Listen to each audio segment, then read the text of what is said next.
We're coming up to 1 o'clock. So it's about time, I think, that we saw if George Stevens was with us. Do we have a George in the house? We do have a George in the house, Paul assures me. Hello. Hello. Where are you, George? Let me spotlight you. I'm going to spotlight you. There we are. We can see you. I'm going to spotlight you so that everyone can see you in all your glory. There we are. Hello. Hello, George. Thank you so much for joining us today. It's real pleasure to have you with us. And you were with us last night as well, weren't you? I think so. I was, yeah. Hanging around all weekend. So it's great to have you with us. So, George, we first met you. I think it must have been at the London exhibition. Must have been, Paul, about 2008 or something. 15 years ago. Yeah. 15 years ago, something like that. I was talking to Paul the other day, and we figured out it was probably about 15 years ago I made his gittern. That's right. Came and ordered a gittern from you, and we should say that was the gittern that you could hear on the one with the second Stampy Real. Yeah, it remains Paul's favourite instrument. So, hurrah! Yeah, hurrah! Absolutely. So it's clear that you've been doing this for some time, George. Yeah, but let's have a think. Can you tell us what got you started on making historical instruments? Well, got to go back to the 1980s, and I had the mad idea that it'd be quite interesting because I've always played drums, and I thought, wouldn't it be good if I could find somewhere where I could learn how to make drums, because that's what I was into at the time, and only that really. And of course there was no internet, so I went to the library and tried to find stuff out, like you did, and I could find very little really. And I wrote a few letters to people asking questions to see if they could help. And what I found out about was the instrument making course at West Dean College near Chichester, which still runs, the one at Merton College in West London, which I believe still runs, so that mostly focuses on repairs, and the London College of Furniture, which is the one that I picked. I possibly would have gone for the Chichester one, but it's always been a private thing, and meaning that it cost twice as much as the other ones. Back then it was like, this is in the late 80s, it was about £6,000 to go there, and I didn't have any money at all. And so I picked the London College of Furniture because at that time it was costing £3,000 a year, and you could still get free grants. Yeah. It was the last but 1 year when you could still get free grants, if I remember correctly. If you hadn't been able to get free grants, then chances are I never would have done it. Yeah, it's amazing to think of it, isn't it? I feel like almost with this section of our conversation, George, if there are any younger people amongst the audience, we need to provide a glossary for writing letters to people and phoning and getting free grants, that kind of thing. But yeah, it was another world, wasn't it? But I know I got a free grant as well. It's we were very fortunate in our way, definitely. So London College of Furniture, because I've seen that on information about you and other instrument makers. It seems to be quite an alumni of London College of Furniture, and it seems a strange match, furniture and instruments. Well, it always had. I think it started that course in the 1970s, and it was highly influential on many people, and its influence is still spread worldwide without any exaggeration at all. And it's been like a sort of window in time, really, because the course finally closed 5, 6, 7 years ago, something like that, having been much cut back, which it even started happening when I was there. So I don't know how it lasted that long, but it did. But yeah, many instrument makers around, some of whom go to the Dales, have got connections to the place which go back to the 70s, 80s, 90s. and many of us have carried on doing it. Well, Terry Mann was one, whom you obviously know. Yeah. Eric Mulder was one of my teachers, and one of Terry's teachers. John Swain, the pipe maker, started off at the LCF. The list goes on, you know, either once or twice removed. Many threads stretch back to that place.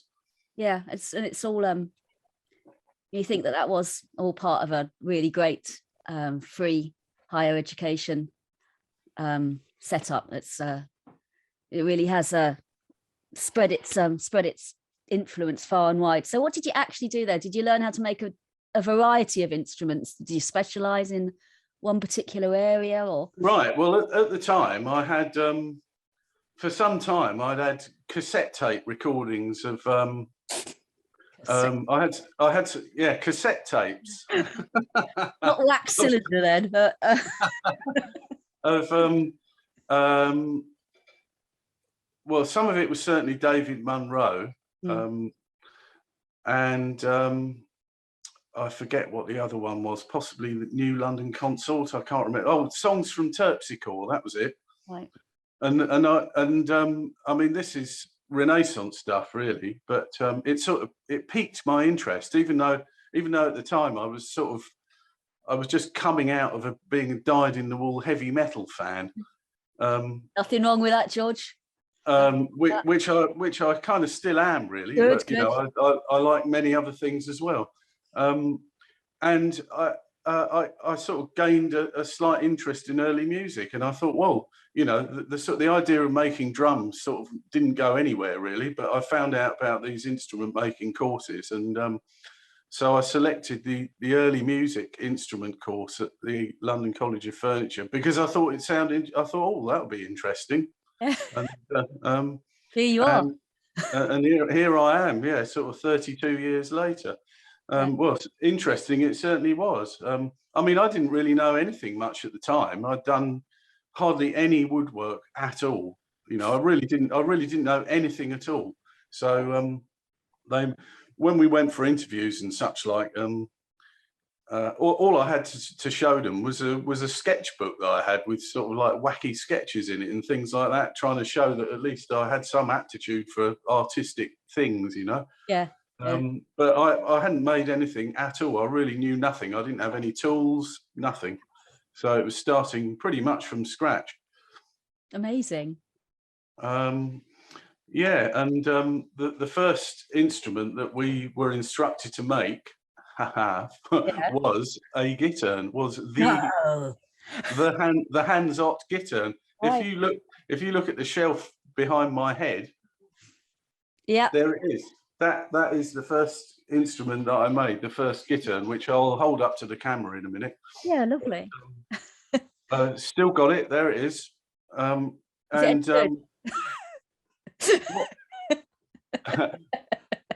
I'm so cheeky. Sorry, George. You carry on. Have I missed something? No, I just said, is it any good? Well, I'll hold it up to the camera in a minute. I mean, it's not at all bad, really. It's a bit rough here and there, but all we had to go. We were told to go and search in the library for this information about this instrument. And I've actually got the photocopy right here. I don't know if it will show up on the screen, but I'll have a go.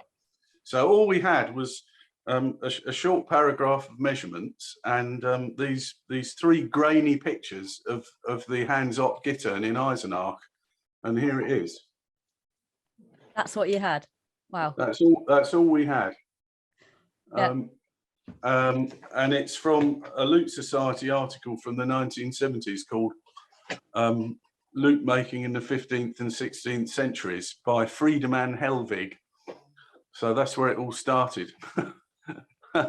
And we had to figure out how to do this. So I'll hold up the instrument.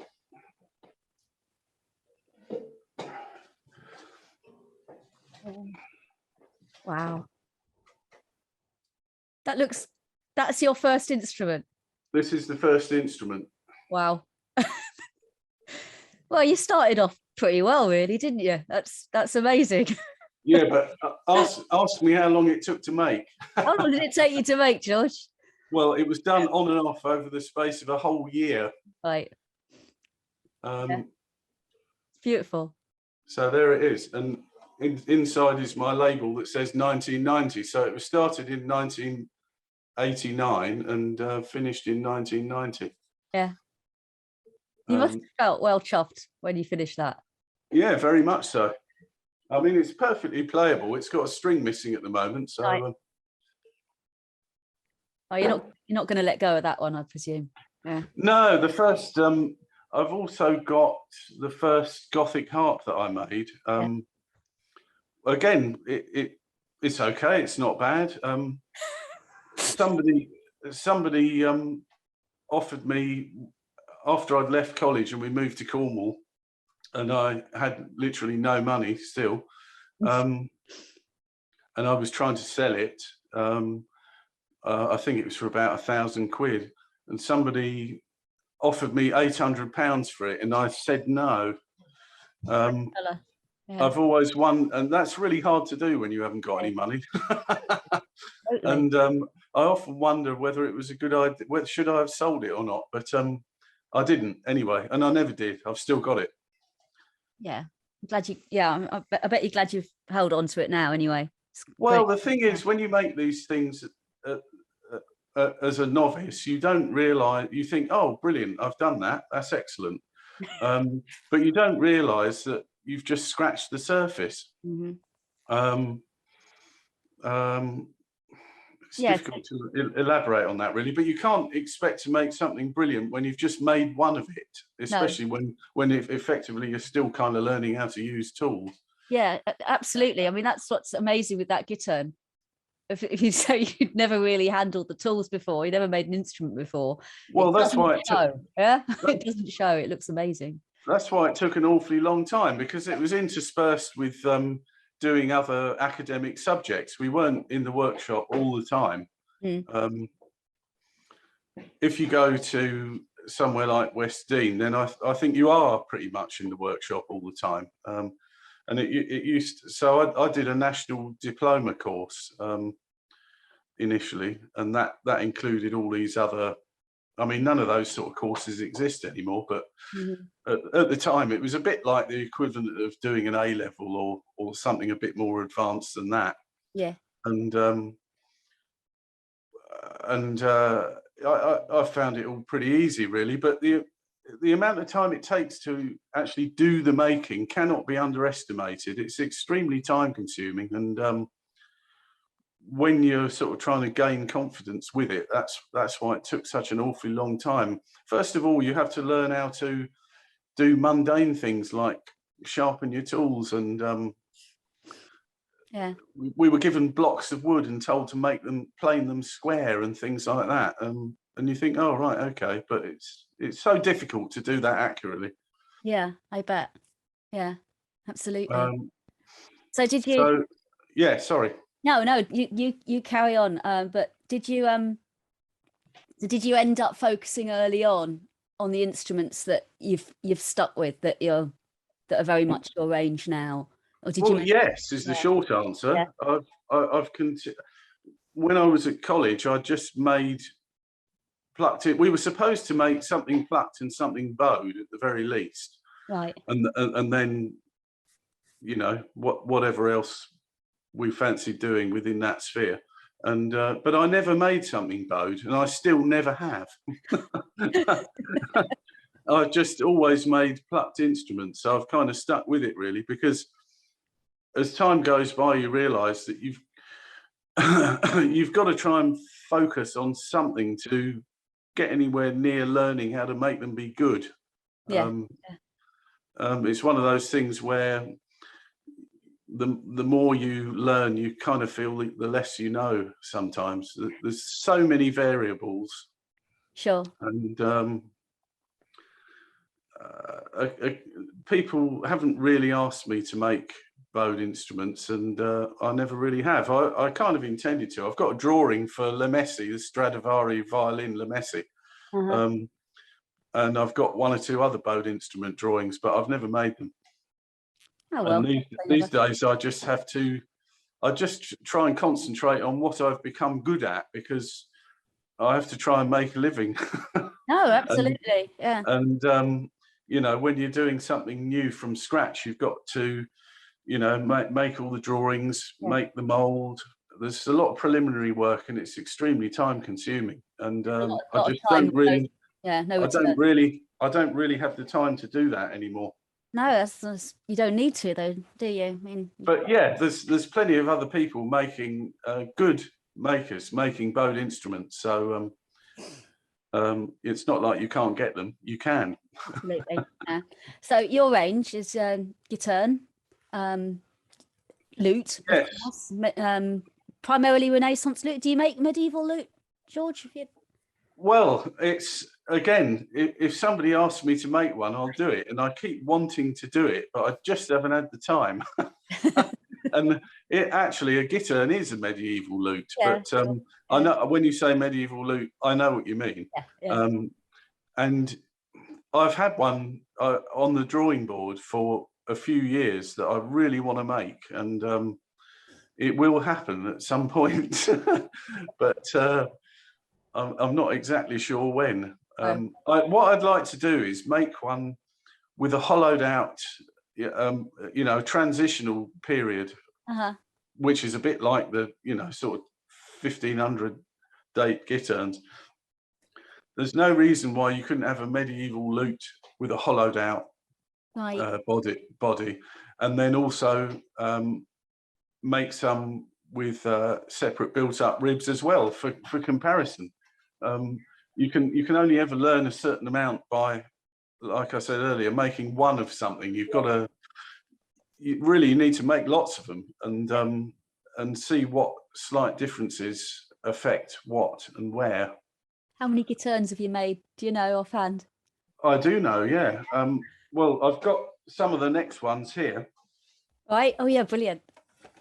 I mean, if anybody follows my Facebook page, which is George Stevens, luthier and musician, then I put regular updates on there all the time. So if you want to see what I'm up to, have a look for that if you go on Facebook. So anyway, here's after you get a raw lump of wood, the first stage of making it into, this is a long scale one here, and it's got a deep body. So this is just roughed out. You can see it's very rough on the inside.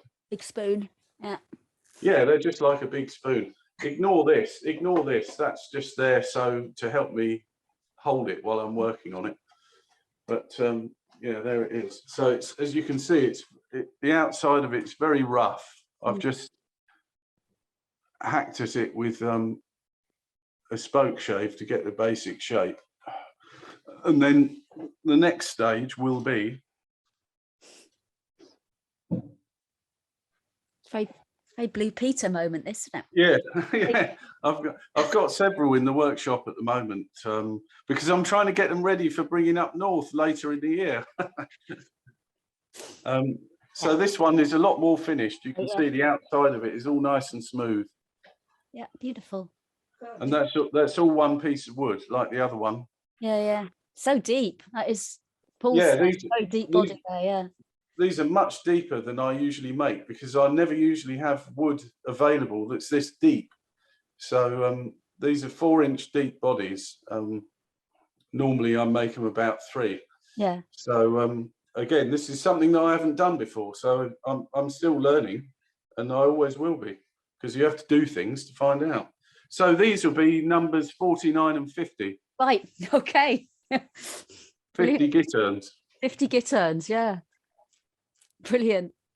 And I'm not planning on stopping anytime soon. No, well, we hope not. Absolutely. So lutes, guitars, and then the harps are your other main. Oh, yeah, those are the things that I concentrate most on. And I've made a few early guitars as well, but in fact, one of those was only a year or so ago. But I've never really been asked to make many guitars. I just don't think, I mean, there's lots of other early guitar makers around, but most of them seem to be in other countries. I just think possibly in England, it's not all that much of a popular thing. I mean, obviously in Spain with their heavily guitar weighted history, then Renaissance violas and viola da mano type of instruments are going to be more popular. Mhm. Quite a lot of people play Baroque guitars, but I think you kind of get known for certain things, you know. So most of the time these days, like I said, I'm concentrating on the things that people know me best for, and I'm still learning how to try and make them even better. So I just try and concentrate really on those. Yeah. I'm not doing. I did do a one-off funky guitar a couple of years ago, like I said, because I was asked to. But I don't usually make those on spec. Things I'm making on spec are what I'm pretty certain is what people are going to want to buy from me. Yeah. Yeah. Yeah. Absolutely. So I'm just looking at the picture behind, and I can see there's 3 harps in the picture there. Yeah. So you've got a kind of classic-y wire strung one in the middle. Yeah, that's a Queen Mary, Yeah. based on the Queen Mary, which is in the National Museum of Edinburgh. It's a 4-octave diatonic classic. In that one. With a hollowed out sound box. Yeah, so it's not the oldest one. The oldest one's in the Long Library in Dublin. The Brian so-called Boru one, yeah. the so-called Brian Boru harp, but it was fiddled about with a lot in the past, and I actually don't like the shape of it so much as I do the Queen Mary. The Queen Mary is the oldest one, which hasn't been fiddled about with. Yeah. For me, it's got a nicer shape, but so I've made a variety of sizes of classic.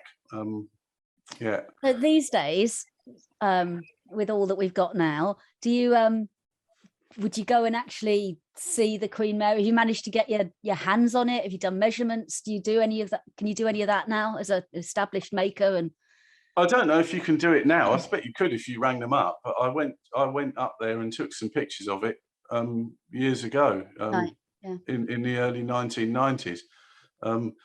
The pictures really weren't very good at all. You know, since then, a lot more information about many of these things has become available. I was going to say actually that you know, that this article from 1974 about the guitar, and in there it's referred to as a Mandora, which of course they were at the time. You know, that in the last 40, 50 years, the nomenclature of some of these things has entirely changed. Again, like the British Museum sitar. Yeah.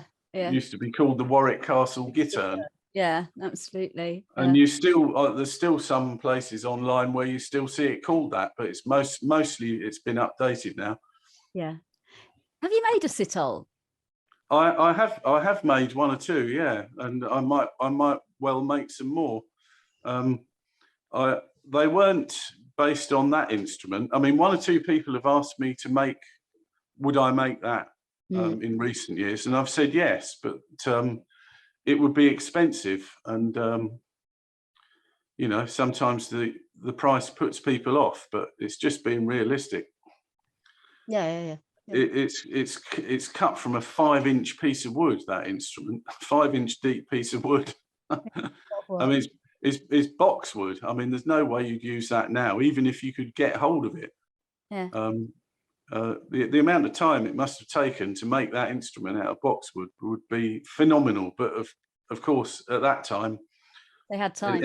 Anybody's labour was cheap, you know. Yeah. If they were given a few shillings by some lord and said make this, and so they did it. Yeah. Okay, so I suppose that one of the one of the questions that probably comes up again and again for early instrument makers is are you aware of any compromises that you make, or does it bother you at all, the kind of thing between being an authentic instrument, being a playable instrument, you know, that kind of balance? Does that mean anything to you, or am I just going off on one which doesn't? No, it's a good question. I was expecting to be asked that. Oh, good.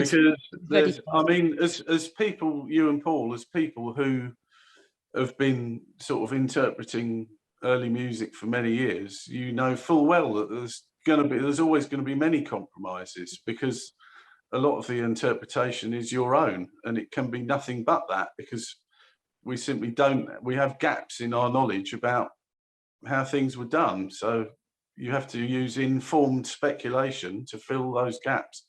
And it's the same with the instruments. Yeah. Yeah, and you'd be surprised. Okay, so we've got good quality gut strings these days, but hardly anybody that I've made gitterns for has asked me to string them in gut, and you might find that surprising. What have you got, Paul? It's Nile gut, isn't it?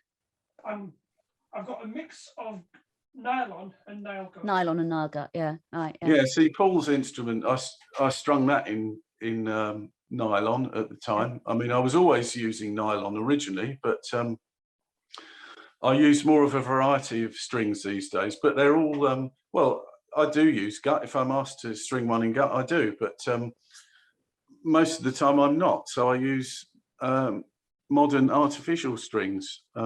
Particularly Nile gut is available these days, which sounds almost exactly the same as actual gut, which is the point of it. Yeah, yeah. And once it's stretched and settled, then it's much more problem-free for the musician than actual gut, with your changes in humidity and such like. It's not affected by them. Yeah, yeah. I know Paul finds the guitar very pick-upable and playable, which is handy when you're stuck in a field somewhere and the weather's changing all day, so it's pretty reliable, isn't it, Paul? Oh, yes. Yeah, pretty solid. But essentially, any of these small instruments made out of wood, and particularly if they're hollowed out, I don't know how they ever kept them in tune back in the 15th century. I really don't, playing them in big damp castles and things. I don't know what you think about that, but they must have been impossible.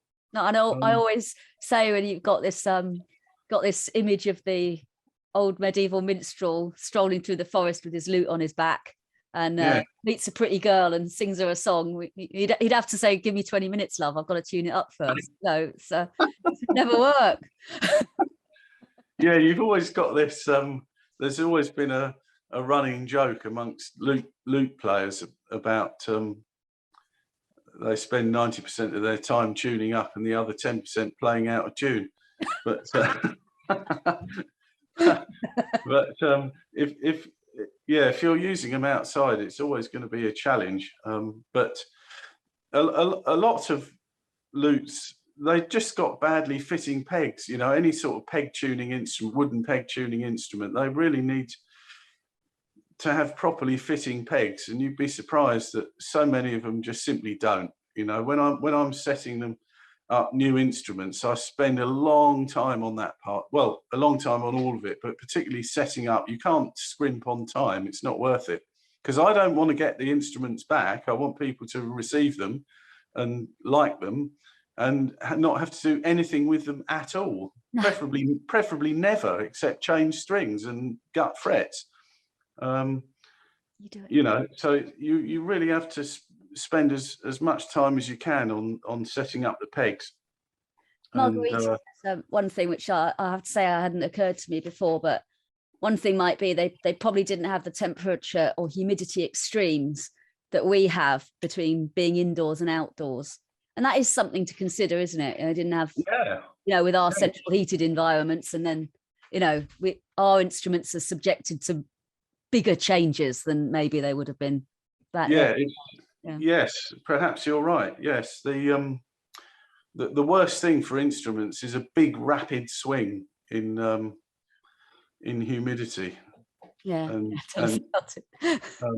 It's not so bad if it happens over more of a gradual time, but you don't want a big rapid swing. That's pretty dangerous, really. Mm-hmm. Yeah.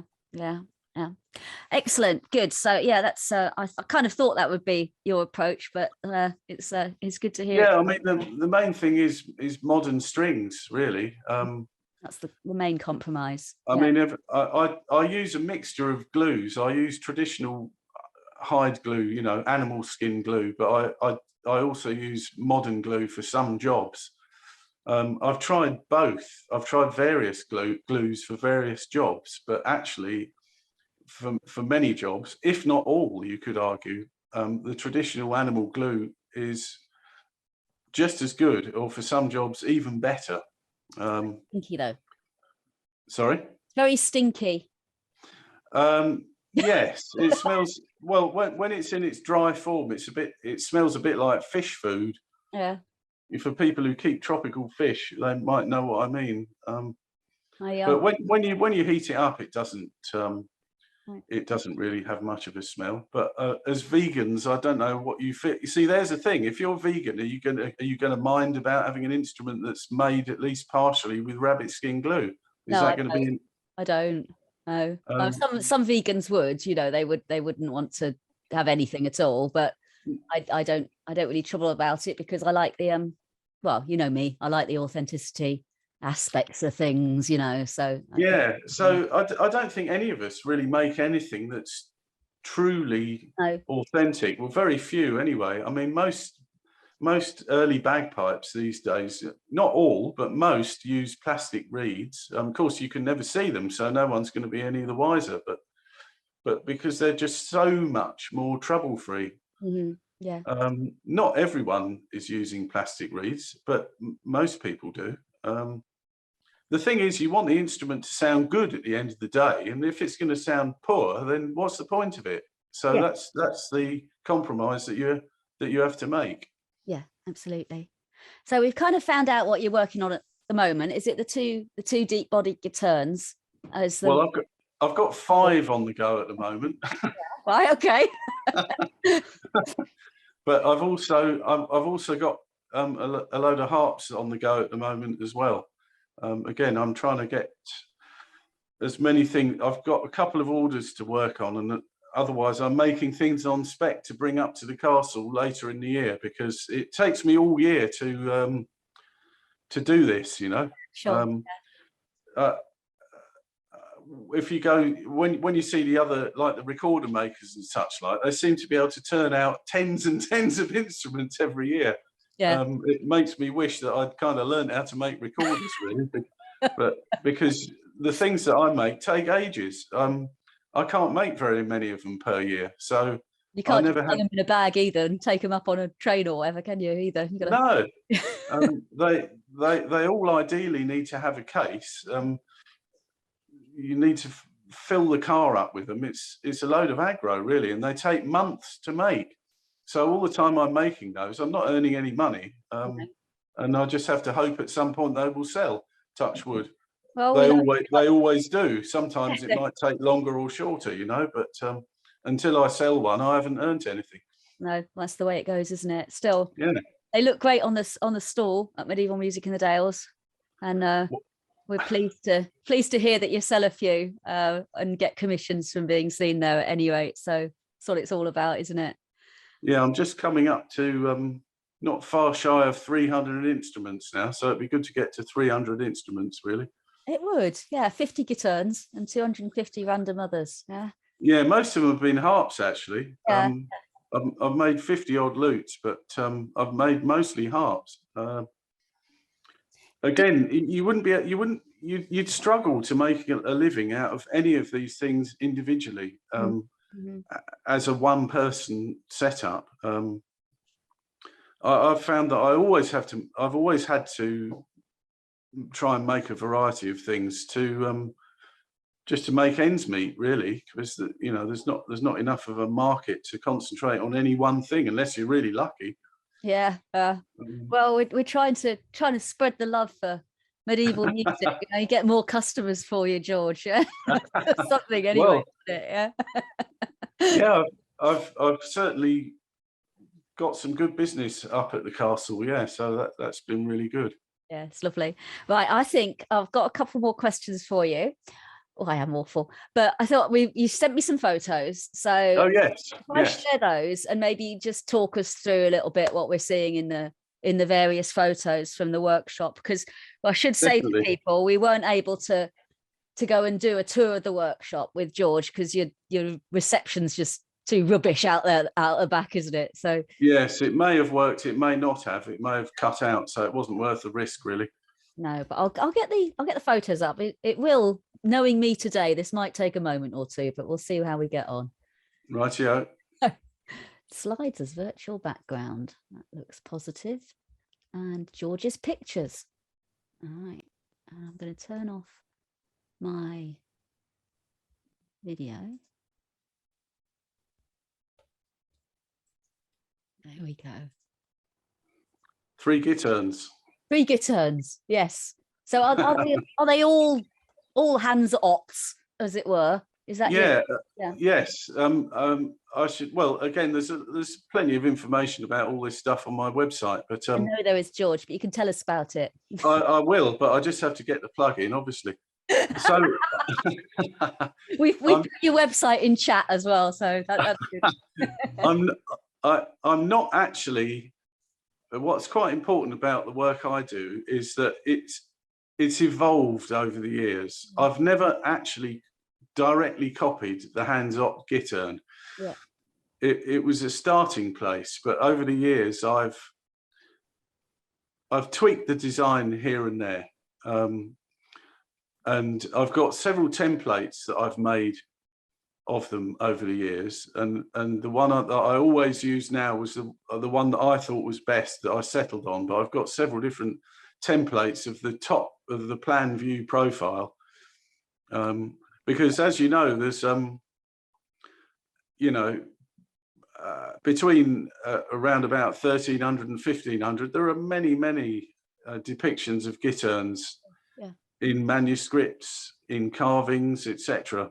And so, and they're all slightly different shapes and slightly different sizes, or appear to be. So it's strange, isn't it? It's just because you got like the hands up. It would be easy to kind of think that's the medieval gittern. It was like that. You know, but you get hung up on the fact that there's one that actually survives, and that's obviously incredibly useful. You know, it is. But every medieval gittern would have been a bit different, wouldn't it? Surely, you know. Exactly, and they wouldn't have been. I'm just giving my opinions, obviously, but they wouldn't have all been tuned to the same pitch. They'd have been tuned to suit the pitch and the voice of the person who was using it. They may have been made by the people that played them. You know, we don't have any information about the people that made instruments back then, really. I mean, Hans Ott, the Hans Ott is dated 1450 because rarely, curiously, it's got his label inside it, and it says Hans Ott Nuremberg.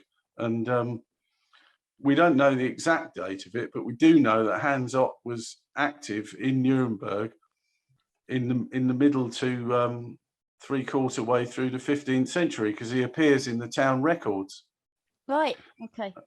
So the date of 1450 always gets slapped on it because it's approximately in the middle of the period in which he was known to be active. So it could actually be 20 years later than that. And there's a good reason for, well, in my opinion, again, for suspecting that it might be, because I mean, the one that the gittern that you see now has a floating bridge, a pressure bridge, i.e. not glued on. And it's debatable whether that's original. Okay. There are various things about the instrument which are a bit odd, and it's debatable whether they're original or not. It might be messed around. Yeah. And it comes from the period. Sorry, I'm digressing here, but it's all it's all connected. Most of the gitterns that you can see represented in art, mostly earlier, and most of them appear to show floating bridges, i.e. pressure bridges, like a violin, not glued down. The amount which show glued on bridges are relatively very few, and most of them come from the latter part of the 15th century, with one or two notable exceptions. The main one is an altarpiece from the Monasterio del Piedro, which dates from the late 14th century.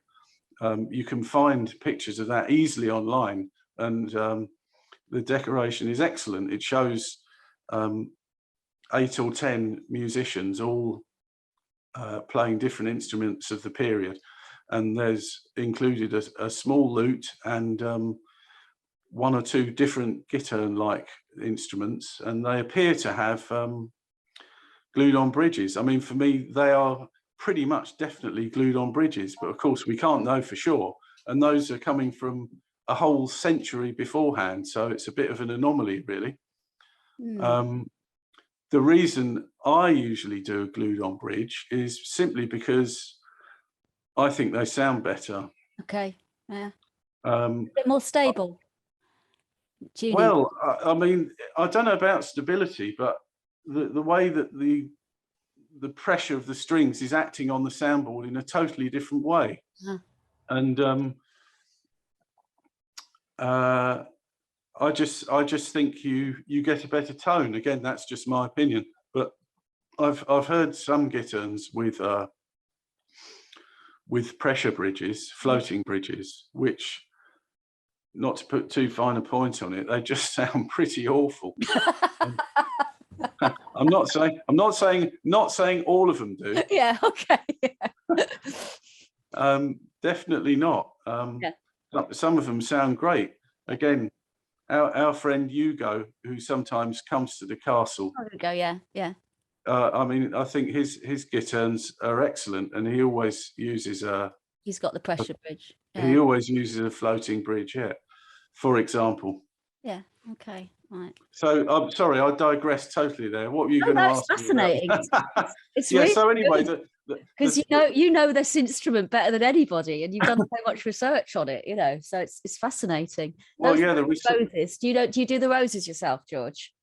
Well, I always used to, but I don't do that so much now because since I turned 50, I've gained a lot more medical problems, and it's become quite difficult for me to do certain jobs, and that's one of them. All right. I can imagine that. It's incredible, and I know that's true of a lot of instrument makers, isn't it? And it was true in the past as well, wasn't it? That rose making was something that was often contracted out to rose making specialists. There's nothing new about mass production. There was plenty of mass production of instruments going on during the Renaissance period, for sure. I don't know about during the medieval period, but you don't have to be a rocket scientist to figure out that if somebody's doing the same thing all day, every day, they're going to get much better and quicker at doing it. Yeah. And do Zoom meetings every day in that case. So anyway, Paul's guitar, that's got a handmade rose on it, but I could just lie and say, oh yeah, I'm doing them all by hand, but actually most of the time these days I'm not. I just can't handle doing it anymore. No worries. Yeah, it's a young man's job. A young man's game. Yeah, absolutely. So that picture there is that's another showing you stage 1 and 2 of another deep body version, but that's a short scale, like the about the Hans Ott kind of size, around about 45 centimeters string length. So there's the first blank cut on the left, and then the partially hacked out version on the right there. Yeah, it's amazing how it starts from that damn great block of wood. Yeah, look at that. I feel a bit daunted, George, or did you feel pleasurably challenged? Well, it's an incredible amount of work, and it's very difficult to actually get the wood in the first place. So I don't think most of a large amount of my time is actually not making these instruments as instruments. It's processing lumps of wood. Yes, absolutely. Yeah, I have to spend weeks and weeks doing it, and you've always got to be thinking in advance. If I get fresh wood, I can't use it for 2 years approximately. Yeah. And so I have to be doing that every year, as well as actually making the stuff that I'm trying to make.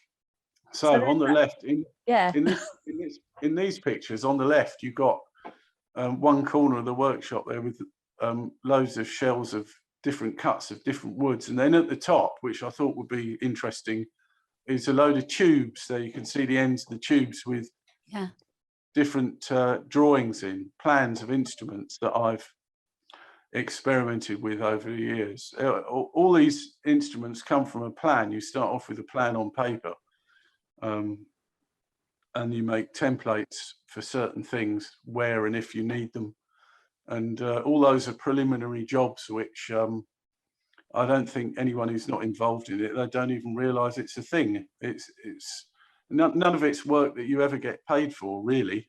It's all that's experimental work over the last 30 years. So I'm trying to do less of that now and actually concentrate on the product of that 30 years experimenting and just hopefully turn out stuff that's good. I like to think that you might be getting near having done enough background. Yeah, I suddenly thought I need to just get on with this now before I die, because there's always something else you can experiment with, but it's so time consuming and you don't get paid for any of it. So in the middle there's a bunch of, those are going to be harp sound boxes. That's Poplar. Anyone who's looked at my Facebook page recently will have seen I've had some good trips over to a wood yard recently, processing up these massive poplar tree trunks. It makes fantastic sound boxes. It's very much like willow, and I've used it before to great effect, but it's not usually available. So I've been really lucky here, and I've got hold of a load of it. I really need someone else helping me out, really, so I can make stuff quicker. But I don't really have the space to accommodate more people. I wish I did. Never mind.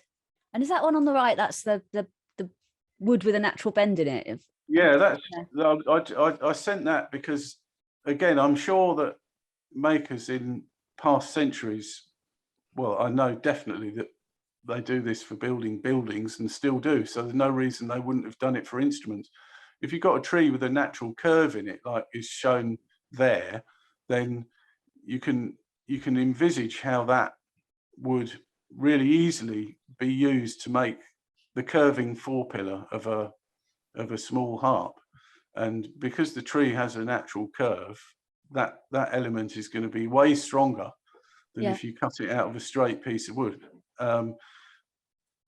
It's fine cutting them out of straight pieces of wood. That's what I normally do. But it's quite nice if you can sometimes find a piece of wood that's got a natural curve in like that you can utilize. Yeah. Okay. Yeah. We've got a question about pegs, but we're coming to pegs in a bit, so we will get to that. And I will remember to answer that question. So it must be lovely to have all this wood. I mean, wood's a beautiful material, isn't it? So among wood, definitely. Oh yeah. So I think this is starting to make pegs here, isn't it? Yeah. Again, this is stage 1 and 2, and all these things are done over a very long period. I never do anything all at once. It's all done here, a bit here, and a bit there. You know, the question I always get asked, which is a bit of a yawn moment. Oh, how long does it take to make that? Because I never know I never know the answer. You know, because it's spread over a long time with different bits here and bits there. It's not all done at one time. Yeah. What the only thing I can do is see how many instruments I've made at the end of the year, and that's how long it takes me to make that many instruments. You know. Yeah. But so yes, on the left there you've got plain billets of wood, which I've just sawn and knocked the corners off of, and then the first stage, they're sitting on my little lathe there to the left. So the first stage is making them into approximate peg shapes, which is what you see on the right there. And then I will store those in I've got boxes of these that I just put away and store. So they can stabilize as much as they possibly can. Yeah. So there'll be potentially a long time between that stage and the next stage where you'll actually finalize them for a particular instrument. Or I've removed as much wood as I can before doing the final stage, so they've got the chance to do any moving before I come to do the finishing stages, because you never quite know what you're going to get with wood. It loves to move. And there's no it's a bit like Canute trying to hold back the rising tide. You can't, shrinking wood, you cannot hold it back. it has amazing power. If it wants to move, it will move. You can't stop do it. what it's going to do. Yeah. Yeah. Somebody asked if you ever use modern geared pegs at all in your instruments. Right. Well, the short answer to that is no, I haven't. But it'd be quite interesting to do that. Yeah. What they're referring, there's a company called Pegheads, and I know some luthiers have used them, and yeah, they look like normal wooden friction pegs, but I see. they've got a 4-to-1 geared mechanism inside them. Such high sorcery. Yeah. What devilry is this? And no, I haven't never used them, but some people do. Yeah. But if your friction pegs are working properly, there's nothing inferior about them, really. It's like I said earlier, most people actually have got You just got bad pegs. poor pegs on their instrument, And what I don't want is hundreds of people getting in touch with me now and saying, "Oh, can you change the pegs on my instrument, please?" Because the answer is going to be, I'm afraid, no, because I just haven't got the time. We've got the message, George. We got the message. I think we're still on pegs with our next. Yeah, so we've got actually fitting the pegs into. Yeah, so that's God, it looks a bit blurred on my It is screen. a bit out of focus, that one. I'm not sure why, but I don't remember it being blurred when I sent you it. Anyway, never mind. You can see what's happening. That's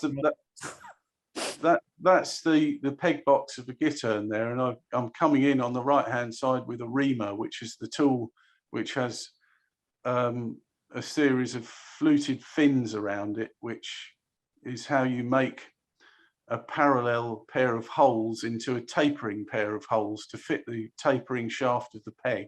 So neat.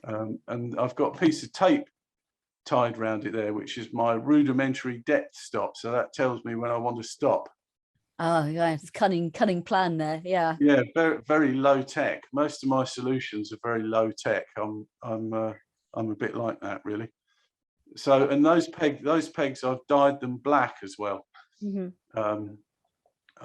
Most people, yeah. Most people seem to think that black pegs are going to be ebony, whereas, of course, actually, with surviving lutes that we've got around museums, the majority of the black pegs are actually not ebony at all. On the lutes, they're usually stained fruit wood, and that's what I'm using here. I'm staining plum black.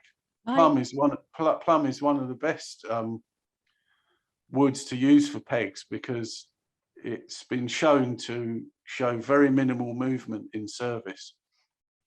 Nice. Yeah. There are a few other good peg woods as well, but plum is arguably the best. You know, this is interesting, isn't it? You wouldn't have thought there'd be so much in peg making, but clearly. Yeah. What's weird is that, in the modern violin world, that you've still got this thing about using boxwood, rosewood, and ebony for pegs on modern violins. I'm not really sure about rosewood and boxwood. I have used them, but ebony really is the worst wood to use for pegs, because it's so dense that it can often move out of shape years down the line, and you end up with an oval peg. And people swear about having to tune up violins. Well, your pegs are poor, They have these little fine adjusters down by the bridge, don't they? So they get round it that way. They don't have to worry about their poor pegs. Right. No. And the other thing I do, and I've always done, is when I'm setting up a new instrument, I always apply a little bit of peg paste to the pegs, which you can buy easily on the internet. I use Hill's peg paste. It only costs a few pounds, and it comes in a little thing, looks a bit like a lipstick, and you just put a bit of that on the pegs, and it keeps them turning smoothly. You don't need to use much, but again, even just applying a bit of that to your pegs is going to make the world of difference. But it's not a cure-all. They need to fit properly in the first place, but that means they'll keep turning smoothly, which is important, so you can tune finely. Gosh, now I'm sure that you'll understand this from Talitha, George, or I won't, because I just got new tuning pins for my class act, with symbols on the end indicating which strings are female and which male, with a combined male and female for the top I'm not going to say the Gaelic. The top strange words in Gaelic string. This has surprisingly given the instrument a completely different, Narcoli, thank you, Narcoli string, which has surprisingly given the instrument a completely different look. Does that make sense to you, George? Well, that's interesting. I know they've all got different names on class acts, and they on the larger ones you have is she referring to the sisters? You have the two sisters lying together, which are the two G's below middle C. They're tuned the same. Yes, she says. Yeah, Right. I thought that. Yeah. That's peculiar to those class acts. The note G below middle C. You have two of them tuned the same, and they're called sisters. But on a harp, you know, you're using steel pins. Yeah. So that's totally different. I'm talking about wooden pegs here. It's totally different. Yeah.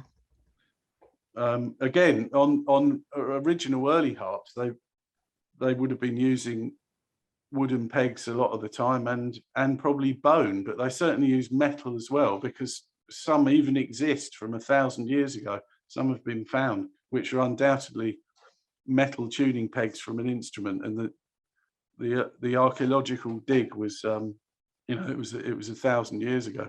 Wow. And music wire as well, and a tuning key. Yeah. They've all been found. Yeah, amazing. So those are the loop molds, if I remember correctly. So this there's a couple of the loop molds there. So these are solid.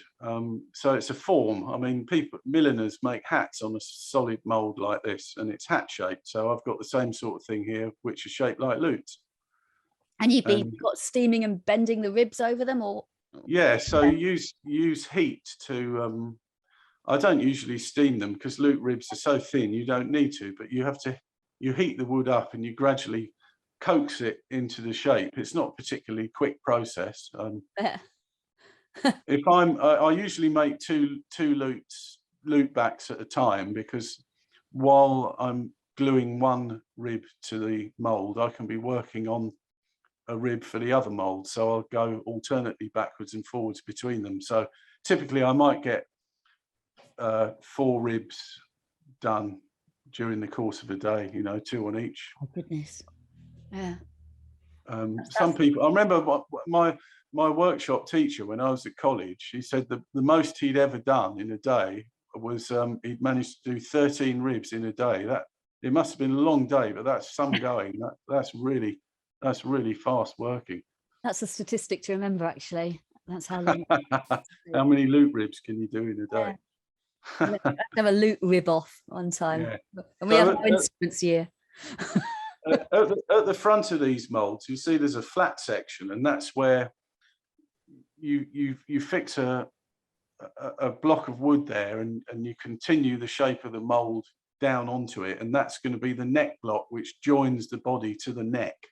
Oh, so that'll be inside the back when it's made. So on these, they're not actually there at the moment, but there'll be a block of wood that sits there, and you shape the back to fit the back, and then that's the anchor point to which you will fix the neck. Wow, intricate process. I think we've got a couple of harpy. No, we haven't. What's this? Well, again, that's a peg blank sitting on the lathe there. That was meant to show up with the peg pictures earlier. I should put that one in earlier, shouldn't I? Dear, you can't get the stuff. Snap wrist. Bray pins, your favourites, George. Bray pins. Hey, yeah. Yeah. So there's a close up of a Renaissance harp with its characteristic shallow body, which again we can see many times in many different art pieces, from many from the 15th century, some earlier, some a bit later. Yeah. These were still being used well into the 17th century, and I mean, there's even a reference in the 19th century of in Wales a harp being fitted with bray pins still, but I should think by then it was very rare. Yeah. but it was certainly still a common practice well into the 17th century. Mersenne, there's a famous engraving by Mersenne, and who shows a 24-string harp, and it's fitted with brae pins, and he says that they weren't much used by his time. That was in 1636. So you think that around 1650, the generally harp makers across Europe were breathing a sigh of relief that they no longer had to make these little brae. Well, by that date is approximately when the first rudimentary sort of semitone mechanisms started to be used. So they had that. and so a lot was changing at that time. Yeah. So these, for anyone who doesn't know about brae pins, they make the string buzz, and all they have to do, it's a little angled pin that sits there, and it holds the string in place. The tail goes through the sound box, but the top of it is angled and can be adjusted to just lightly touch the string, which causes it to make a buzzing sound, and it excites also the upper harmonics of the note. So it's quite a dramatic effect. We heard it beautifully last night with Leah playing. Leah's playing, it was brilliant. Yeah. So that was a magnificence, I think we called it. Yeah. A good demonstration. Oh yeah, look, Alison Chappell's saying braes were used through the 1700s. By the of Bohemia. Yeah. It is a great sound. But I know characteristically when people first hear it, they're like, what? Because they really don't expect a harp to make that sound, do they? Yeah, it's a bit like the trompet on the hurdy-gurdy. You either love it or you just can't stand it. I think it can depend a lot on the quality of the playing as well. Yes, but I'm sure that my opinion of why brae pins were used on these harps is they've almost always got such a narrow, shallow sound box that they're not actually very loud. And if you employ brae pins, it increases the volume of the instrument tremendously, which would be useful for it to be heard whilst being used with other instruments or voices, I suppose. Yeah, absolutely. All right, I'm going to stop the photos there and come back to you, George, and put my video back on again. It was fascinating. I can't believe it. We've been speaking for an hour there, George, and it's been so interesting. Yeah, I was hoping I'd get onto a roll. I've been rather nervous about doing this, but there you go. You've been chasing me up to do this for several years, and I've always ducked out of it. So there you go. We knew we'd get you in the end. It was really interesting. And Paul talked me into it. Yeah, my native charm is not enough. I've got to get Paul on the job to do it, haven't I? I had a conversation with Paul, a video call with Paul a couple of weeks ago for a whole hour. So the culmination of it was ended up me doing this. We were talking about strings quite a lot, and because I was advising him on stringing for his guitar, and I said, oh, this is actually really important, all of this stuff. Maybe I should talk about that. And he said, no, we'll keep that for another time. So it's about density of string materials and such like. So whoopee, how nerdy. Yay, that should be fascinating. Yay. He said, we'll keep that for another time. So whether that'll be a talk at the castle or not, I don't know. But Paul's just given a thumbs up, so it looks like you're in. Yeah. You've got to be so careful making offers like this, George. Well, you know that when we I think it's 2025, could be 2024, I think it's 2025, and we're having a year which is all about instruments. That's going to be very much the focus for the year. So any ideas you've got, we don't have to leave them all till then, but I suggested that year. I suggested talking about them now, but it's a good job. Well, it would have been that at the expense of something else. I mean, the problem with this, with these subjects, if you're a nerd like some of us are, that all of a sudden you've got people asking you questions about what you spend every day of your life doing and have done for decades, and it just all comes out in a stream, and you don't know where to stop.